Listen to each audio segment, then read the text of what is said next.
Konnichiwa senpai, please notice me. I watch Asian cartoons, I'm a weeaboo. Hello and welcome to the Anime Podcast Frenzy. This is brought to you by me, Elijah, and this will be posted on both YouTube and on my website, www.animereviewfrenzy.wordpress.com. You can like us on Facebook as well, so make sure you search us. Now let's get all the introductions aside and out of the way. I'm the only one here because I don't have guests, I don't have friends because I'm a loner, and today we're talking about my top 10 anime. Now, when it comes to anime in top 10s and all of that, I'm not much of a person to really enjoy them because I feel like people use it to justify what they personally think is the top 10 anime ever, which is obviously a bias because everyone has different tastes and there's no such, you can't really define what the best anime in the world is just based on how many people like a certain anime. Sure, a majority of people may find Fullmetal Alchemist Brotherhood to be the best anime in the world, but then you've also got the minority of people who absolutely despise it. I myself find, okay, it's not the best anime, I don't think that.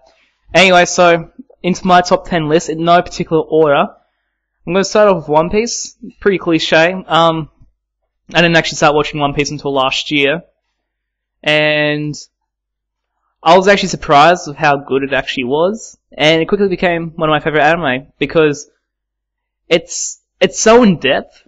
All of the selection in it, it's just you got so much story and background and backstory of different characters that it's really, really like it's so interesting just to watch. I mean, at the moment with watching weekly episodes, I have to admit it's nowhere near as amazing as it was just to watch it all in bulk. But part of the reason watching in bulk was awesome is because you just got this overload of information in one sitting, unlike when you're watching it weekly, like I am currently. You you watch that one episode, and then you get to the end and you realize, damn, there wasn't actually a ton of new content in that episode. Unlike when you're watching 600 episodes in not one sitting, but like in one sort of time period, you get all this information and you feel like you get so much new content every episode, when the reality is you don't actually get so much content in all of it in every episode. Take for instance the newest episode from this one, and you get this accurate or else be horribly saddening. Episode 682. So, in episode 682, Usopp, spoilers alert, was able to scare, I've forgot her name. The little girl who, turns people into toys, he managed to scare her and make it so that everyone's free from the spell, and that was an awesome event. But in previous episodes, it'll be like, oh, we ran into the stone guy, and that's the sort of climax for the entire episode. But it's still interesting because one thing that One Piece likes to emphasize on is backstory, and a lot of episodes do contain a bit of like backstory. Like even last episode, even 682, the backstory of oh man, I'm so bad with names at the moment. With Kiros. I've probably screwed it up, but Kiros, he even had his own little backstory of how he was found by King Riku and how he became into the person he became, and all that was just, that was pretty much what episode 682 was. It was defining Kiros, and I thought it was so cool just learning about his backstory, and that's why One Piece is probably into my top 10, because it's just that information overload that you get. It's awesome. Okay, so moving on to number 2 on my list, Dot Hack Sign. Now, Dot Hack, the majority of the anime, of the anime series, aren't even that great. Like, the average don't get me wrong, they're not terrible or anything like that, but they're not. Sign was the pinnacle. Was the pinnacle of the entire anime series. That's until you get down to Roots. And I feel like Roots was probably the second best in compared to Sign, but let's leave that aside for now because that's not in the top 10. But Sign, it was more than just your stuck in a video game type story. It also had a lot of real life implications, if you know what I mean. Like, there's so many spoilers I could use, but it's hard because the more spoilers because to explain how amazing and how awesome Sign is, you kind of need to know a lot about the actual ending for it. But when you're stuck in a video game like the character was, you realize that you're pretty lonely because not all your friends are going to be on all the time, sort of thing. And if you've got some strange power and you don't know why you've got that power, everyone's just sort of, no one really trusts you because you can just kill anyone in the game. But I guess a story of love is told, and don't get me wrong, I really love my romance stories, but there's a lot of like implications of love and all that, like, and it's just, you get Subaru, I'm pretty sure that's the name, the one who acts as like a mediator of the world, or the other world, that's what it's called. You get her, who starts to bond with the main character, and you see them two grow closer as in a relationship type scenario, but not in the average romance story where it's all happy and all of that. You get your highs and lows. It's actually really depressing when you think about it, because the only reason why the relationship became close was because at first she was just going to him to say, don't hack, or don't just don't mess around, just play fairly like everyone else. And then all of a sudden she gets humiliated and beaten up, and all that of the sorts. I'm being really, just to say, I'm being really what's the word? Broad with my descriptions, because I don't want to spoil anything for anyone. So she goes back to him, and she realizes the pain that he feels of being an outcast, and that's how they get closer.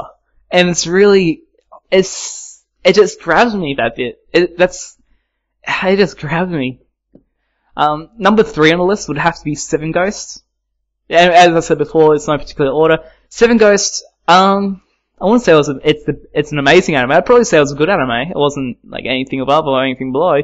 But the reason why I like it so much is because even though it's not the entire story, and it's only a small portion of the story compared to how large the story actually is, Taito comes from a world that he doesn't even know of, sort of thing. He has no memories of his past self. He was effectively raised as a battle slave to battle. That's all he knows, to battle.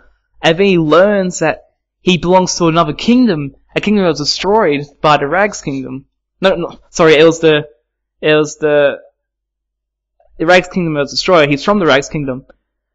The Barsberg Empire destroyed his homeland, and he has no recollection of it, and he wants to learn about it, and he wants to learn how to fight Core. He wants to try and find out what the truth of the past is. It's similar to One Piece, finding out the truth of the blank period, 900 years prior to the current setting of One Piece. It's that wanting to know the truth, and that sort of fits in with Dot Hack Sign, because they're trying to find out the truth of why this one character is stuck in the game, sort of thing. And even though there's no like love interest in Seven Ghosts, it's an anime which I'll watch, and I've watched it at least 3-4 times just because I could. And I've enjoyed it each time. Like, sure, I've noticed, like, people say it's a slow-paced anime, and I understand that. I respect that people think it's a slow-paced anime. But sometimes a slow-paced anime is better than a fast-paced anime, if you know what I mean. So, moving on down to number 4, it's 11 Eyes. Now, 11 Eyes, I wish I could say it was my first real anime.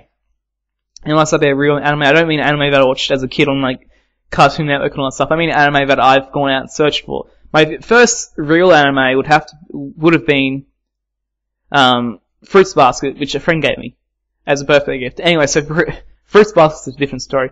So 11 Eyes. 11 Eyes was my first Japanese sub-anime, I should say that. And it blew me away. I thought it was the most amazing thing anyone could have ever made. It was the pinnacle of my life at that moment when I watched the entirety of 11 Eyes. It was the pinnacle of my life and my young 15-year-old life. That was 4 years ago. Fuck, I'm old. Anyway, so 11 Eyes, you basically have these kids, these teenagers who are brought into a different world without their permission, and they've got superpowers, effectively. It's a very cliche story, but the love interests that evolve in it, that's probably my favorite part. The love interests between, like, Yuri and Kakeru and Misasabi, anyway, and Kakeru, and between I forgot her name, I forgot the other guy's name, but between the girl with glasses and the guy with long hair, I'm so bad at names, I just want to apologize for that, and there's just so much love interest going on, and then you got this story, and the reason that all this love interest can go on is because Veda only wants to go to his Red Knight, and they just don't know how to deal with it. It's a classic story of survival and having to trust each other. Moving on next is Megamisama. Now, Megamisama is amazing. I have to say, Belle Dandy is one of my waifu. She's one of my waifus. I don't know. This is just, you couldn't really call it a romance, but you could, in a way.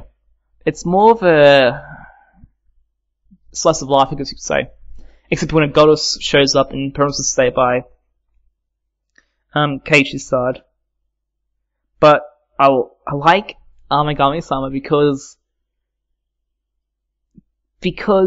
I don't know, it's sort of sweet to watch it, to be honest. It's like, how do I explain this properly? The storyline, it's kinda odd. It's a guy who wishes that a goddess will live next to him, and she does. And they do grow closer, and they do become to love each other, so there is a romance element to it, and as I said, romance is probably my favorite genre, and most 90% of the anime here, well actually it's 80% of the anime here, has some sort of romance line to it, or some sort of love plot into it that's pretty relevant in the overall storyline. And Megami-sama portrays that kind of well. I can't really say too much about it, which makes that a real bad anime to choose, because I can't explain it. But you just have to trust me and say, I have to say it's one of my favorite anime, because it's just it. Number 6 would have to be Accell World. Accell World,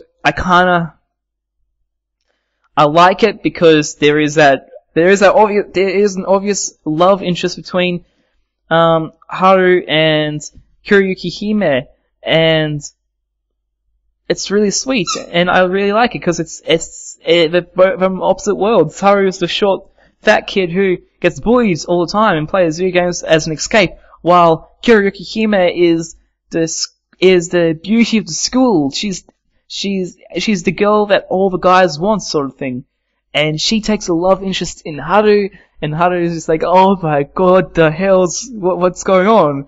And it's just, it's a story of triumph as well, because in Brainburst, Haru finds himself to be somewhat more special. He finds himself to be our only flying character, and he overcomes many adversaries to get to the end point. it's just a story of trying to win against the odds, really. It's like One Piece, where they declared war on the world governor One Piece. Like, that's effectively like it is in Brain Burst. Haru is part of the black team, which Kuro Yukihime is the Black King, and she's just declared war on all the other kings, sort of thing. And that's what I like about it. Moving on to number 7 would have to be Air. Air's not really much of romance. There's not really a romance element in it. It's more the fact that it's sad that I like. You get these two characters that go so close to each other, go really close, and effectively become brother and sister. And the guy, he's from a family of magic users, effectively, who can use puppets, and they're actually locked into a deep cycle of reincarnation, where every time they have to try and save this girl, but the cycle keeps repeating and repeating and repeating over and over again. And this guy's just trying to end the cycle so hard. It's once again, another fight for adversary. Moving on next is Aku no Hana. Aku no Hana is probably the most stand-alone anime in this. It's the lone wolf in this list. It really is nothing like any of the other anime. And that's probably one of my favorite anime because it's so different. It's about a guy who likes this one girl in his class. And a lot of guys like this one girl in his class. Anyway, so one day he's left something at school, and he sees her swim gear, her PE gear, and something comes over him and he takes it. He takes it and runs to the hills. He goes home and he sniffs it, he masturbates to it. I'm making stuff up now, but you could imagine what he'll do to it. And then he realizes what he's done. He's like, oh shit. Fuck, I'm gonna return this without anyone knowing. But the problem is, a girl in his class saw him do it. And this girl's a bit of a delinquent. And she makes him do all this delinquent stuff. And you can tell he's like a delinquent at heart. And it's an actual psychological anime, because this girl's messing with him so hard. And you can see his agony. You can see how much agony he's got. How much torture this girl's putting him through. And the way it's portrayed, the artwork in itself as well is very surreal. It's very, I won't say lifelike because it's still an anime, but they make it to be somewhat accurate to an actual person, which the artwork, you could say in itself, is actually really creepy. It works really well for the whole idea of the anime, that it is creepy. And you got this girl who's creepy, who psychologically terrorizes this boy in her class as blackmail, and you get really interested in what he's going to do next, how he's going to deal with the situation, what's going to happen between him and this girl that he likes. Is there going to be conflict? It's really good. Number 9 would have to be Angel Beats. Now, Angel Beats is another cliche anime to be in my top 10. And a lot of people have issues with Angel Beats, saying that there's not really a storyline, but there is. But it's a storyline that doesn't really have a storyline, and at the end they just put in a massive tearjerker just to make everyone like it. Which I can somewhat agree with. But I also have to disagree with it at the same time. When thinking about it, Angel Beats originally the story of Angel Beats is to defy God. That's the whole original story. That's the story of Angel Beats, to defy God. But as time goes by, and they realize that Tenchi is not actually an actual angel. She's Kanata Tachibana, a human who was once alive and is in the afterlife, in limbo if you say. And they don't really have a reason to live. Well, not that far, but they don't know what to fight anymore. And then a new enemy shows up and they take out that enemy. And then the anime ends, sort of thing. and then you get a massive tearjerker, and then the credits go, and you get another massive tearjerker. Makes it all happy and dandy. But I like it because even though people say that the ending doesn't really fit the entire tone of the anime, it's an ending that it's just so coincidental. It's an anime to prove love. That love will surpass any realm, it will surpass death, it'll go into the next life, and love will still be there. It's an anime to prove that love is an everlasting thing, not just something that happens for one lifetime. It's an everlasting thing. It's like a cycle of life. It keeps repeating itself over and over and over and over again. And that's why I think the ending is so great, because that's what it's trying to prove. It's not trying to prove that's the best tearjerker. It's trying to prove that love's an everlasting thing. At least that's what I got from it. Now, moving on to the last anime on this list, we've got Hunter x Hunter 2011. Now, I remember watching this last year, starting to watch it, and I caught up to it at Easter, and then I was watching it weekly, and then it ended. And I was really sad when it ended, because it was something I did every Wednesday. Every Wednesday I'd come home and wait until about 8 PM and then watch a new episode of Hunter x Hunter. But aside from that, Hunter x Hunter is definitely one of my favorite anime. It doesn't have any love plots, it doesn't have any romances or anything like that. It's like Dragon Ball Z. That's a really bad example, but it's kind of like Dragon Ball Z in a way. You get this kid, well, Dragon Ball I should say, you get this kid gone. He's 10 years old, his dad left him to become a hunter. He doesn't even know who his mother is, doesn't even care for his mother. All he cares for is for his dad. And he lives on the island his dad grew up on, and he wants to become a hunter so that he can find his dad. And so he becomes a hunter. So he takes the hunter test. He meets Killua, Kurapika, and I can't remember his name. Leorio. And they become friends and blah blah blah. So it's sort of similar to Dragon Ball in a way. Goku meets Bulma. They set up on an adventure. Then they meet Oolong. Then they meet Yamcha, Chaozu, all of those people. Tien. They meet all those people. But Hunter has something to it which Dragon Ball didn't. Hunter x Hunter's more of a older show than what Dragon Ball is. Dragon Ball's fairly kid-friendly, but when you watch Hunter x Hunter, I feel that it's a lot more dark, in a way. Plus it's a lot more sexual if you look at Hisako and Yuppie and who's the butterfly guy called? Fuck. Anyway, so they build up a story, and they build up so well on the progression.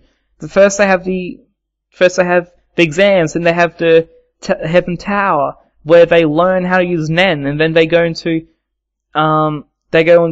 Great Island, and they learn more about Jing, and then they finally have a chance to meet Jing, but then they meet Kite, and that leads into the biggest story arc of the entire season, of the entire show, which is the Chimera Ants. That arc was amazing. It did get a bit long at some points. It's kind of like One Piece in a sense, when it got to the Chimera Ant arc. A lot of information can be told in the episodes, but not a lot could actually happen. But that's what I liked about it. I got to learn a lot. Like, you learned the entire backstory of the leader of some terrorist party. He doesn't even show up in the entire anime. You just learn about him. And he has maybe a reference to one or two characters, but you learn about his entire background. You don't need to know about this person. You don't even need to know who this person was, but you do. That's what I liked about it. It was an amazing anime. Amazing anime. So that's finished. I'm still hoping for that second season. I really am. I really am hoping for that second season, if they do release a second season, because I can do so much more of it. It's like Seven Ghosts. I can do so much more of it. It's like Accell World. I can do so much more of it. Aku no Hana. I can do so much more of it. Anime that I like is anime that has so much potential to keep going. That's what I like about anime sometimes. It's just got the potential to keep going. Now, so, that's just my top 10 anime list. So, I hope you guys enjoyed that, to be honest, because I like spilling about it. I like spilling about what my favorite anime is. Now, next week, I'm gonna do my favorite manga, but I haven't even read 10 manga, so I can't exactly do a top 10 manga of all time, oh my god, or my top 10 favorite manga, but I'm going to list manga which I've read and I've enjoyed, and why I've enjoyed it. It's just gonna be how it's gonna go. But, guys, comment what your top 10 list is, comment what anime you've enjoyed, and actually I'm just gonna do all of that, like and share the video, follow the website, like the Facebook page, all of that. I don't have Twitter because I don't exactly like Twitter, but if you guys want me to have a Twitter page, I'll get a Twitter page. But if you have any requests for anime or manga reviews, please send me a request on the website or on the Facebook page, all of that jazz. Now I'm going to quickly talk about my anime list. Now, if you are a user of my anime list, I will accept you as a friend if you send me a friend request. My profile will show up on the screen right about now, and you can scroll through all the anime which I've watched, and all the manga I've watched, what I'm planning to watch, all of that, and how many days I've watched, how many days I've read, all of that. You can browse through all that, you can see all the reviews I've written on my anime list, which is only one at the moment, but there's gonna be more. So, I'm gonna put that in the description, I'm just gonna put it on the screen here, so you guys can view it. Now, as I said, guys can add me as a friend, and I'll accept it. You guys can message me, I'll accept your messages, I'll write back. Just, I'm trying to build a wall here. I'm trying to build a, connection here. I want to talk to you guys. I want to talk to you guys more. If you guys want to come up on a show and talk about a specific anime for half an hour, by all means, please do that. I'd love to talk to you guys about a specific anime. Especially if it's one on my list, because then I'll have more knowledge on the actual anime. But please talk to me. I want to talk to you guys. I want to become friends with some of you guys. Anyway, this has been Elijah from Anime Review Frenzy on the Anime Podcast Frenzy. Anime Review Podcast, I don't know. I don't know what to call it yet. But anyway, thanks for watching. Please enjoy yourselves. Have a good week of watching anime and reading manga. And I'll see you guys next time. Peace. Yes, I'm a weeaboo. Yes, I'm a weeaboo. Yes, I'm a weeaboo.